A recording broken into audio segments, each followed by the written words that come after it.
Live, and hopefully we will have Julie on in a second, and we're going to be talking about kind of mindset issues and change. Hi Liam. So we're going to be talking about change, mindset issues, and the power of mindset and your beliefs as to how that impacts the actions we take, what we believe, what we do, subconsciously and consciously. So hopefully, technology going well. Hang on 1 second. Okay, we are back in. So hopefully, technology permitting, Julie will be on in a second. Where, yeah, like I said, we're going to be talking about change, how it's quite scary, how it can be scary, and it can be, like, can a person change? Like, we know that in the first kind of 10 years of your life, you create those deep rooted habits which kind of live with us on and on and on. So just waiting for Julie to come on. She's going to be talking about her journey. We may have to record this separately if technology keeps the way it is, which it is being a bit annoying at the moment, but we will see. Yes, she is in. Hi Julie. We'll just try and get Julie on now. Okay. Right. We're just waiting for Julie to come on now. Fingers crossed this works. Come on, technology. We're banking on you. I think this is working. Can you speak? Good. We've got that. Perfect. Amazing. Brilliant. So, perfect. So, I've just given a little bit of an introduction. But obviously, what we're going to be talking about today is kind of change. Can a person change? And just the power of mindset and how our beliefs, whether it's consciously or subconsciously, impact what we do, what we think. And essentially, can a person change? So before we go into all that, and without further ado, if you want to just introduce yourself, Julie, and just tell everyone what you do and a bit more about you. Okay, so I'm Julie Cable, and I joined the Fruci Fit journey about 2 years ago, and Matt and I talked about the impact that mindset can have and how can a person actually change. We all say, I want to change. New Year's round the corner. I don't know how many days till New Year's, when we'll all be sitting there on New Year's Eve saying that we want to do some New Year's resolutions, but actually most people fail within about 2 to 3 weeks. So can a person actually change? Yeah, like that's kind of what we were talking about today. And like, I think, like, if you were to think before you started, say, like on your journey, what were your goals? If you just wanted to like touch on them, like before you started on the program and kind of where you were before. Okay, so I've always believed that a person can change.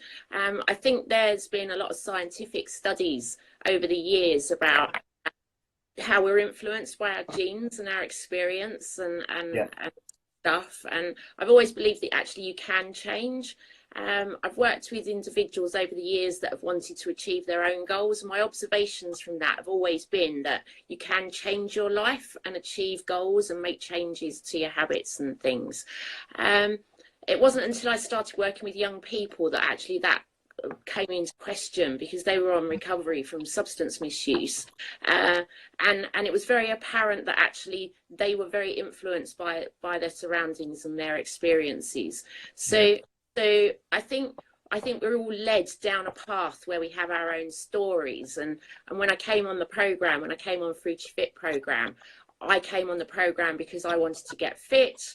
I'd always mountaineered in my 20s, and I'd always wanted to return to that level of fitness when I came on the program. And for me, it was about, okay, so if I'm going to introduce some new habits and some changes to my life to regain that level of fitness, what other changes could I make? Yeah. So that made me then revisit that question of, can a person change? And if so, actually, how much can they change? I think one thing for sure, when I started the journey, for me, it was about an adventure. I was going to embrace everything, all the ideas and suggestions. I think very often we push back on those. And whilst I went into the program saying, yeah, I'm going to embrace everything, I'm going to do everything that comes along as a year, and I consciously made that decision. Now, when I reflect back, I think subconsciously, I definitely pushed back. I definitely pushed back on some of the ideas and suggestions. And, you know, one that came to mind, I was thinking about the other day, do you remember the eggs? Yeah, yeah. So one of the things that people are encouraged to do when they're on the program is increase their protein level, because, you know, that stems hunger and it's good for muscle recovery, and there's so many good things about protein. And I'd always said I got hungry later in the morning, and you'd said, oh, have eggs for breakfast. Why don't you have some poached eggs? And I was like, wait, no, I'm not doing that. There's just no way I'm changing my breakfast. I always have the same breakfast. And I kept pushing back on that. But one thing's for sure is you're very persistent. And eventually there was one day I was in the Premier Inn, and I thought, oh, for goodness sake, I'm just going to give in to this persistence of yours. And the woman said to me, what do you want for your breakfast? And it was like, yeah, okay, I'll have poached eggs. And she went, anything else? And I was like, no, we'll just have 2 poached eggs, because I was in that really like frustrated place. And she came, and if you've ever been to the Premier Inn, they have really large white plates, and she arrived with these 2 poached eggs that you could barely see in the center of the plate. And she sort of looked at the eggs, and then she looked at me, and then she looked back down at the eggs, and she went, are you sure that's all you want? And I was like, yeah, I'm just having poached eggs. But do you know what? Fair play.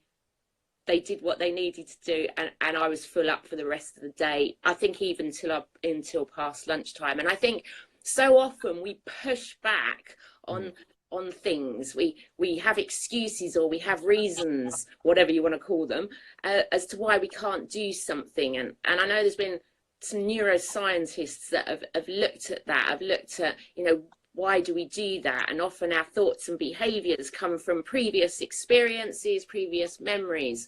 And you know what? To a certain extent, I probably fell for that too. When I think back over my life, you know, I've always thought that I've always battled, even, I wouldn't even say I've thought, I've always battled with not being good enough. Despite feedback to the contrary, I've always thought I've got nothing to offer. Why would people want me to be involved? What do I have to offer?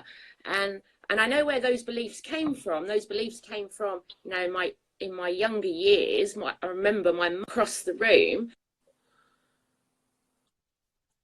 and saying that wasn't good enough, and I needed to try harder. I remember my father saying to me once, I'd end up good for nothing, pregnant, single mother, penniless, living in a rundown bedsit or worse. So I knew where those thoughts came from. And I think that's probably what's made me passionate over the years about enabling others to reach their aspirations, reach their goals. And when I became part of Fruci Fit, it was, for me, it was the next chapter of my life. Now the boys have grown, and it got me revisiting the question, okay, I've seen other people change, so actually, can I change? Can I change, not just change my level of fitness, but change my mindset when it comes to some of those thoughts and behaviors? No, that's powerful. I love that, because you obviously there was a thought in your head that was planted in there that wasn't yours, right? Yeah. Someone said you're probably, and if you believe that, you can almost become it. You can prove it right? And I think obviously on less of an extreme level, we do that a lot. Sometimes we have a thought in our head that we think is ours, but isn't actually ours. Then we live up to that thought. Like, oh, I would never eat that, or I couldn't get up at that time. Like the amount of ladies who have said to me, I could never get up at that time and exercise. Yeah. And now doing it 3 times a week. I could never, I'm too unfit to exercise, yet now they're doing it. And I think it's interesting with kind of like you said about breakfast, eggs, with that, because, and it's not about like the best breakfast or the best food or anything like that. No. But it's actually about, you know, being open to new ideas, because you don't know what you don't know, right? And on the, if you want to talk about the most optimal breakfast, if you look at eggs, for example, they have been shown time and time again to keep you full up for longer, and subconsciously people seem to eat less when they have them for breakfast. And I can kind of vouch for that. I'm not talking about any particular foods in particular at the moment, but just worth bringing that up, how they are, and they are kind of nature's multivitamin, if you like. I'm not saying you have to eat eggs, but it's just an example of where, if you look at studies on people who, they do a big study where they look at people who have lost weight and kept it off at least 10 kilos for more than a year, okay? Then this seems to be the sweet spot for when your body kind of adapts to it as well. So these habits set in, etc., and maybe you can change, especially with regards to body habits and eating habits and exercise habits. And when you ask them for what they had for breakfast, it becomes a conversation like, what did you have on Monday? Porridge. Tuesday, porridge. Wednesday, porridge. Thursday, porridge. Friday, porridge. Saturday, porridge. Sunday, eggs. Like, literally so routine. I'm not on about whether porridge or eggs is better right now, but it becomes routine. Yeah. Less decisions you have to make, less willpower you have to make. Because really, willpower is a bit of a interesting concept, because really people with strong willpower set up an environment so they don't have to use as much. Yeah. We recharge everything else, but when it comes to willpower, it's a renewable energy source, but we feel like we don't need to recharge it. Like my laptop's plugged in now, charging, renewing its energy. I had a nap today.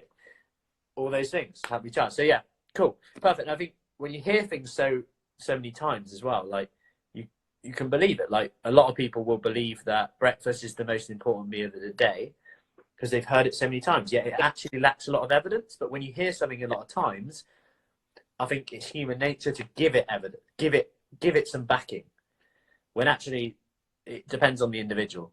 Yeah. And the research shows that too. Yeah, absolutely. Cool. So why would you say people don't change? So if you go through kind of what you've achieved and then go over why you think people don't change. Okay, so I think people don't change. I think there's a neuroscientist. There's a guy, Dr. JoeDispenza, I think is his name. Oh yeah. There's a few, and Jim Quick, and they've been on their own personal journeys. But he talks about how your thoughts and your feelings come from past experiences and your memories, and then your brain is organised to reflect that in your life. And I think that's absolutely true. So when I came on the program, I remember you talking about, it's about body strength training, and you talked about push-ups, and I went, I haven't got any upper body strength. And interesting, it's funny because I hear ladies say that now, which is just amusing. And you didn't say anything, and I said, I can't do push-ups. I've never been able to do push-ups. And I know when I look back, and I used to do rock climbing, I could never hold my body weight. It was back to that sense of, I couldn't do that. It was another failure, that inability. So that was reinforcing those thoughts of not being good enough, and then I haven't got any upper body strength. So all that was there in my head, that I couldn't do these things. But one of the things in the program is about being consistent and persistent.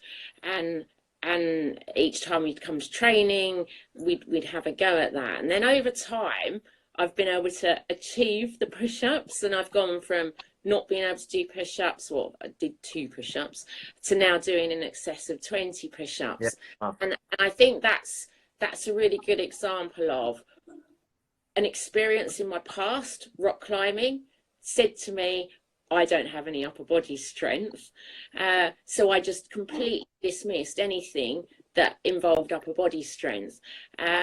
And then I think how that's then, and it's a bit like if you buy new shoes, I can align this to if you buy new shoes. If you buy new shoes and they're uncomfortable and you get blisters and they're painful, the next time you come to buy a new pair of shoes, instantly your brain goes back to, oh God, the last pair of really or there were blisters, and I think that's what happens. It's that little voice in your head that tells you, oh, you can't do that.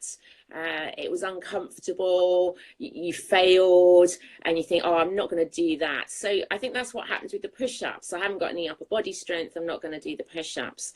And then lo and behold, I find actually I can do push-ups. And now and now I come up against other things, and I think, oh, well, I need to apply that new learning. I think sometimes we get really stuck in a comfort zone. We like to do things that are familiar. We don't like going outside of that comfort zone. We don't like creating new habits because they're uncomfortable, and that little voice in our head says, no, you don't want to do that. And I think just sometimes you've just got to push past that lack of comfort. You've almost got to think about what is it that you want to do, and then push past that feeling of uncomfortableness.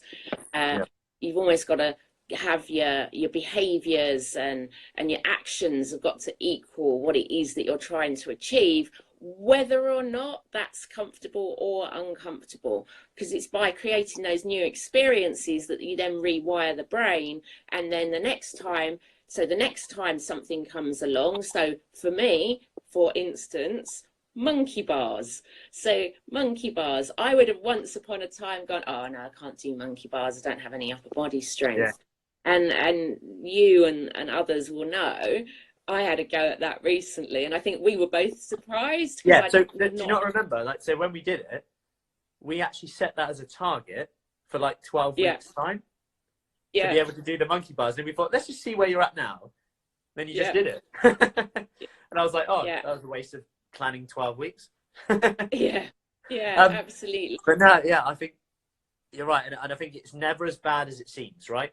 Your head will make it seem a lot worse. And I think if you think of all the things you've gone through in your life, whoever you are, whether it's work, family, all those things, when you've got through them, you almost laugh at the fact you don't look back at presentations you've done, like job interviews. We get so worked up, like to the extent where you can feel like almost life or death signals, stresses to your body. Your body thinks you're either going to die or like you're going to have to sprint right now, right?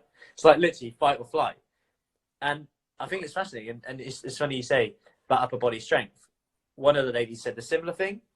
She said, we talked about doing the plank, and I said, like, you know, you can do it on the wall and stuff. I said, yeah, I'll do the plank on the wall. Yet she does renegade rows. Renegade rows, for anyone who doesn't know, it's basically a plank position, but you're working the back of your shoulders and your back as well, so really good for posture.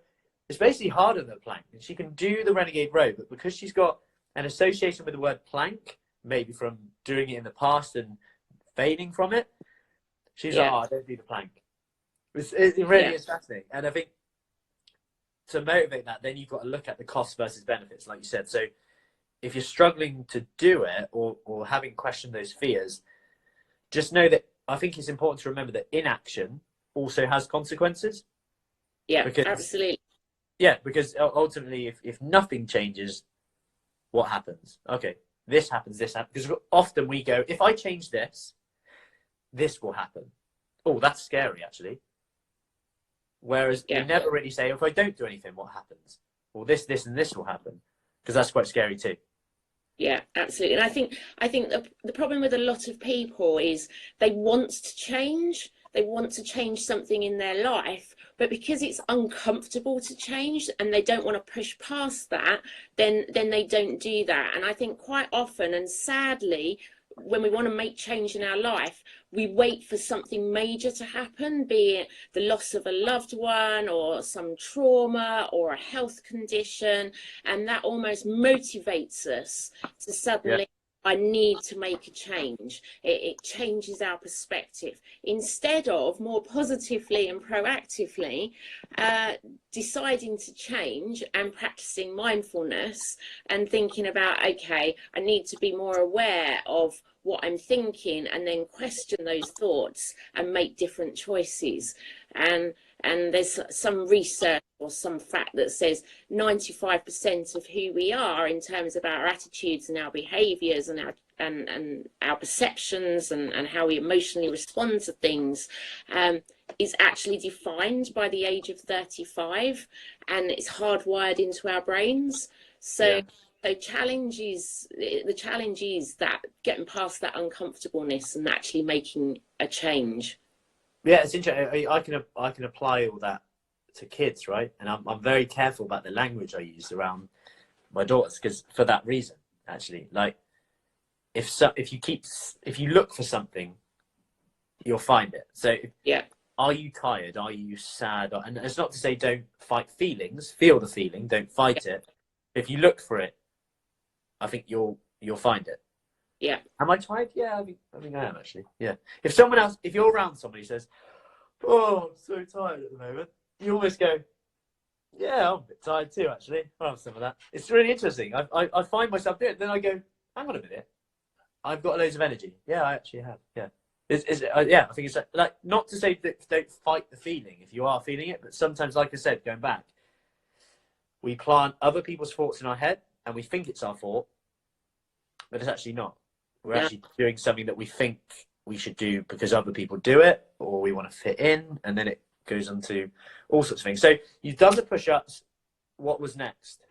Okay, so one of the things we talk about on the program is creating that leverage. I think we've just touched on, you know, if you want to make a change, you need to get past that level of discomfort, that get out of the uncomfortable zone. But you're only going to do that if you've got the right amount of leverage. And one of the things we do is try and put in place goals. Everybody thinks about what their goals that they're trying to achieve, because unless you've got that leverage, unless you've got those goals, you're never going to get past that level of uncomfortableness, or you're going to slip back. So after the push-up win, let's call it, I was then challenged by my 20-year-old son last September, who suggested that we went backpacking for 3 days in the Cairngorms, just going hut to hut. So that was quite out of my comfort zone. So although I'd done mountaineering before, I'd only ever done it on a day basis. I'd done an overnight, never anything more than that. So 3 days backpacking, carrying your stuff, the mere suggestion of that, suddenly all the voices suddenly appear, and you suddenly think, oh, I can't do that, I'm not good enough, my navigation skills are not good enough, how on earth am I going to carry all that stuff? It won't be very pleasant because you're staying in huts, and wow, so you get those flood of stories.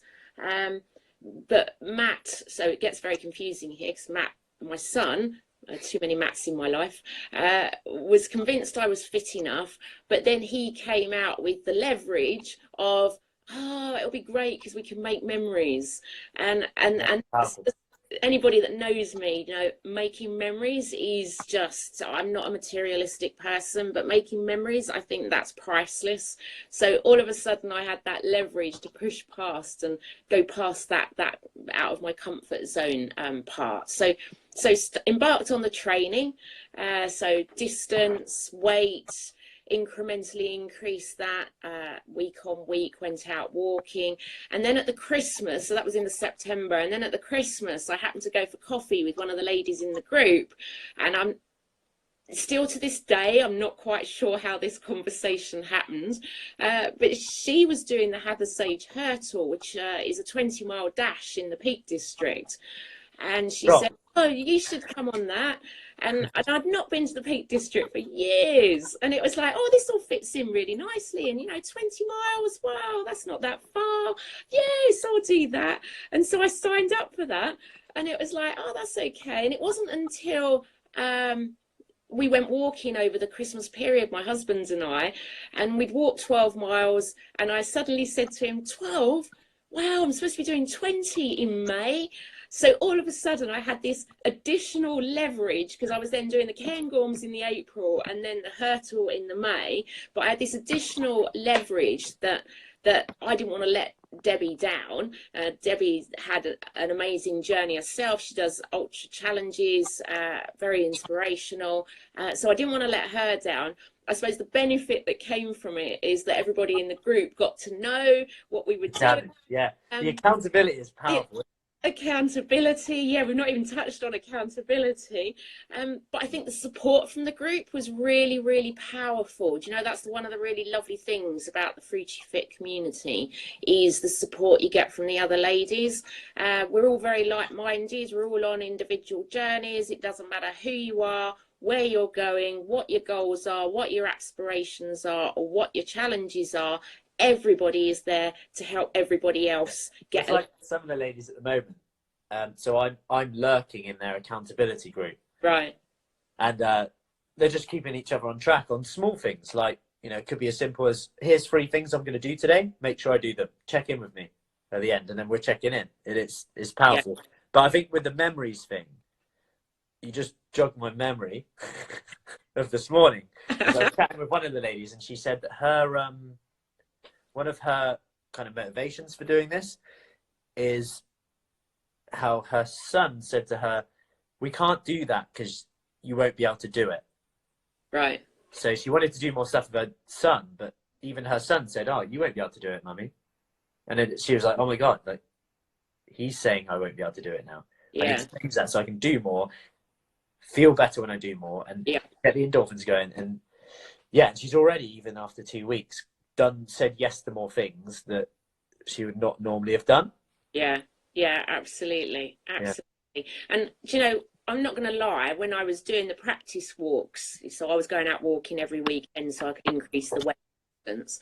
And I'm not going to lie, there were some weekends when I was doing the walks and I was thinking, wow, I am never going to do this. I'm just never going to make it. But you know what? The one thing is that you need to listen to that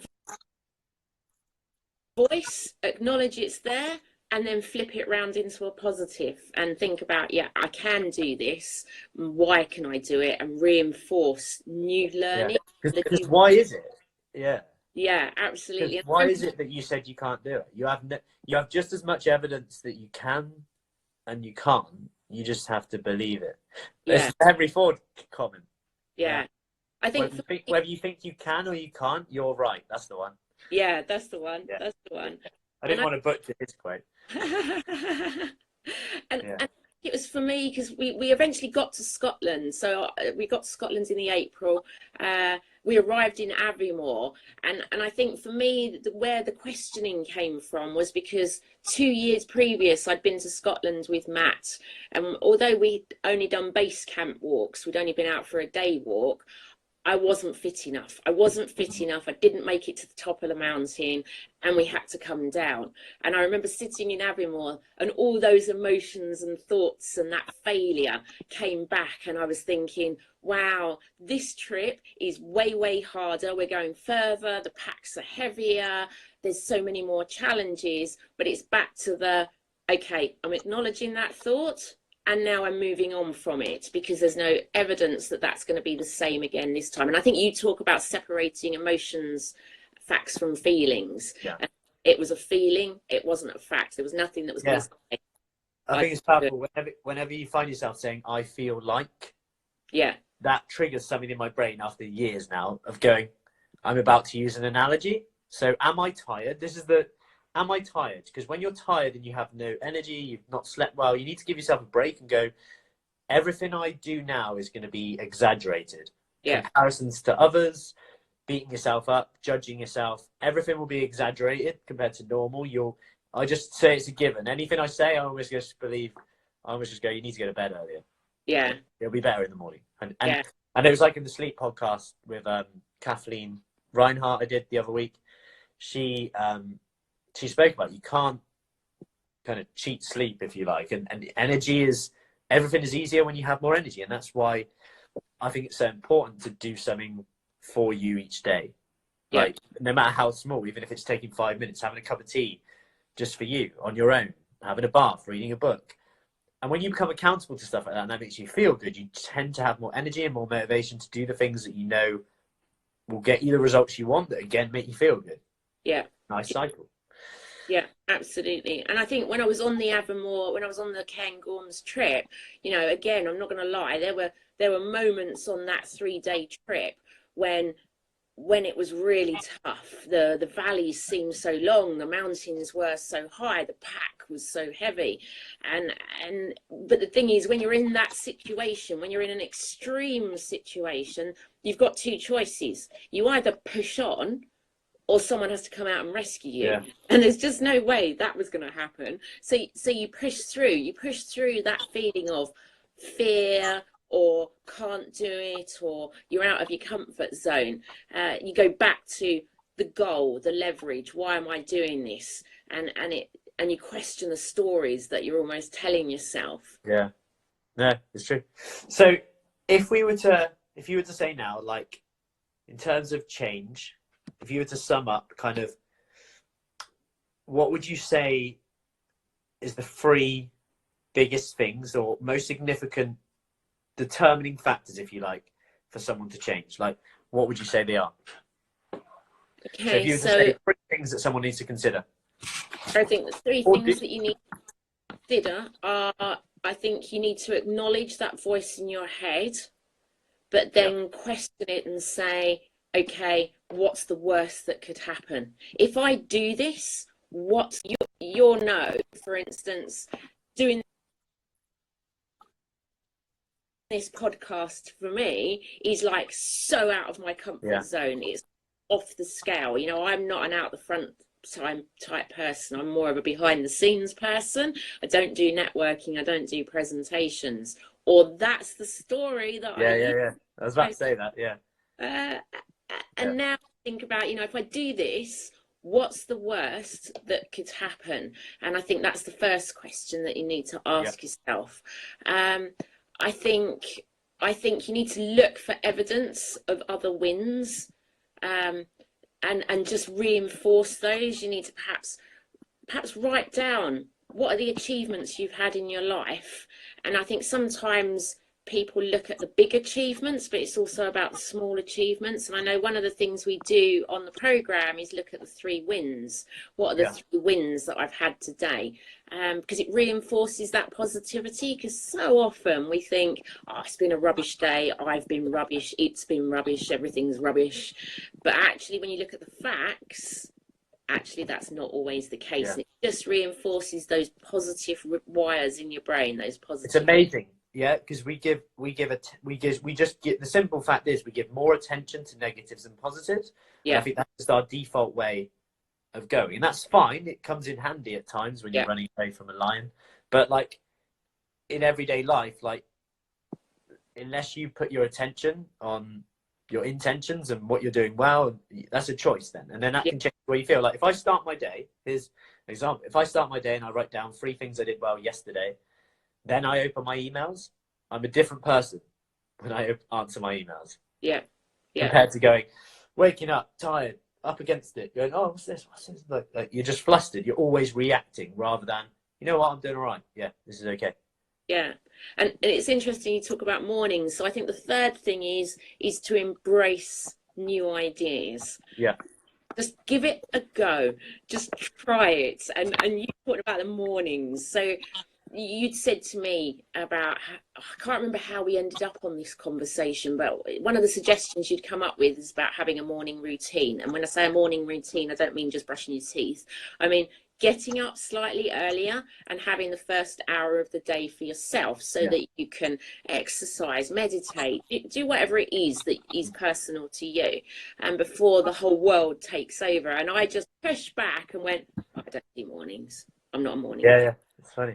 And again, a bit like the eggs, I just constantly push back on that. But again, you just don't go away. You're very persistent and consistent. And in the end, I did try it. I remember arriving. I was so grumpy, honestly. I remember arriving grumpily to session, and you'd put the lights on because it was winter, and I'd be saying, what you put the lights on for? Just don't put the lights on. It's like, I just want to stay in this cozy place. It's not a morning. And now, you know, I can't believe I leap out of bed at 5 o'clock in the morning to start my day. And actually, when you research morning routines and successful people, there's a lot of successful people out there that actually they attribute a lot of things to the morning start that they have, because it puts their mindset in the right place to start the day. Yeah, and it's similar. Like it's like if I don't give myself some space, I find I actually get more stressed during the day, because I get the 3 minimum things I have to do normally done before anyone else is up, before anyone needs me, wants me, something like today, right? So one of my daughters, we had to pick her up from nursery because she got conjunctivitis. So it was like, that would be more stressful if I hadn't done the things I had to do in the morning. So I'm almost ready for problems to come up in the day because I've had some space already. When you look after you, it comes back down to looking after you, self-care, so you have more energy to help others. Yeah. Absolutely. So they're the three things. Cool. Try No, I love that. things, write down where your wins are, both your small wins and your large wins. And if you get that little voice in your head, acknowledge it, but question it. Yeah. No, I love it. And they're things that you can do now. It's not like, you know, taking some fancy supplement or anything like that. It's just literally things you can do as and when. Perfect. So I think that is everything there. Anything to add to that? No, I think we underestimate our ability, and we're better than we think, definitely. I think we need to learn the possible. You can gain the possible from the impossible. What seems impossible, Yeah. you can get the possible. And I think also, you know, this has all been really positive, this podcast, and I do recognize that there are good days and there'll be bad days. That's life. Yeah. Life is not linear. But I think it's about how Nor is you weight loss. yeah, I think it's about how you react and how you respond on the days that are not going as well as the good days, and just how you deal with those challenges and being mindful of the choices that you make. Don't necessarily reach for the chocolate biscuits when you're having not such a good day, and to push through that uncomfortableness. You know, life is, you only get one life. Just make it count. Just make it count and strive to be the best person that you can be. Yeah, and even if that's 1% better today, because it's not about. It's surprising how massively compounding these small habits can be. Yeah. But yeah, perfect, great stuff. Well, thank you for that, and yeah, any questions, let me know, and we shall go from there. Brilliant. Thanks, Julie. Cheers, Matt. Take care.